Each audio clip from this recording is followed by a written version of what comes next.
Congress party की सरकार आएगी, सब संस्थाओं में, हर इंस्टीट्यूशन में, मीडिया में, सरकार में, लोकसभा, विधानसभा, पंचायतों में महिलाओं की भागीदारी हो। कांग्रेस नेता राहुल गांधी ने शनिवार को दावा किया कि इस लोकसभा चुनाव में बीजेपी 150 से ज्यादा सीटें नहीं जीतेगी। भागलपुर में एक सार्वजनिक रैली को संबोधित करते हुए राहुल गांधी ने ऐसा कहा। रैली में उपस्थित भीड़ को संबोधित करते हुए राहुल गांधी ने कहा, ये भाजपा के लोग कहते रहे हैं कि वे इतनी या इतनी सीटें सुरक्षित करेंगे, लेकिन मैं स्पष्ट कर दूं, उन्हें 150 से ज्यादा सीटें नहीं मिलेंगी।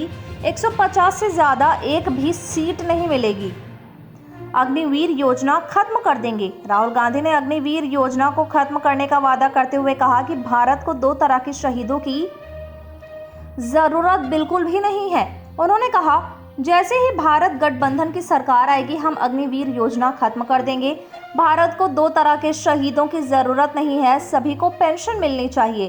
उन्होंने सत्ता में आने पर न्यूनतम कर लागू करने का भी वादा किया। उन्होंने कहा, हम जीएसटी बदल देंगे, एक टैक्स होगा, न्यूनतम टैक्स होगा। हम आशा और आंगनवाड़ी कार्यकर्ताओं का वेतन दोगुना कर देंगे।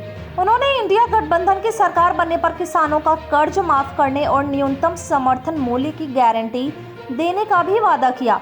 उन्होंने कहा, हम किसानों को दो गारंटी दे रहे हैं। पहली, कांग्रेस पार्टी किसानों का कर्ज माफ करने जा रही है और दूसरी, हम भारत के किसानों को न्यूनतम समर्थन मूल्य की गारंटी देने जा रहे हैं। उन्होंने ये भी वादा किया कि उनकी सरकार भारत में सभी स्नातकों और डिप्लोमा धारकों को प्रशिक्षुता का अधिकार प्रदान करेगी। उन्होंने कहा कि प्रशिक्षुता के अधिकार के तहत प्रत्येक व्यक्ति को वेतन के साथ सार्वजनिक, निजी और सरकारी क्षेत्रों में 1 वर्ष के लिए प्रशिक्षुता प्राप्त होगी और यदि वे अच्छा प्रदर्शन करते हैं तो उन्हें एक स्थायी नौकरी मिलेगी।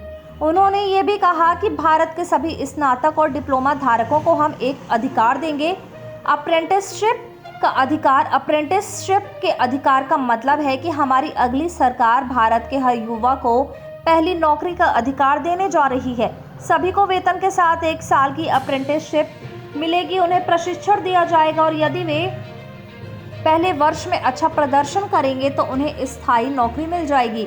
ये प्रशिक्षुता नौकरियां सार्वजनिक इकाइयों, निजी क्षेत्र और सरकारी क्षेत्र में उपलब्ध होंगी। जी हां, आपको बताते चले, लोकसभा चुनाव 2024 के पहले चरण के लिए 21 राज्यों और केंद्र शासित प्रदेशों के 102 संसदीय क्षेत्रों में शुक्रवार को मतदान संपन्न हुआ। दूसरा चरण 26 अप्रैल को होगा और बाकी चरण तदनुसार 7 मई, 13 मई, 20 मई, 25 मई और 1 जून को होंगे।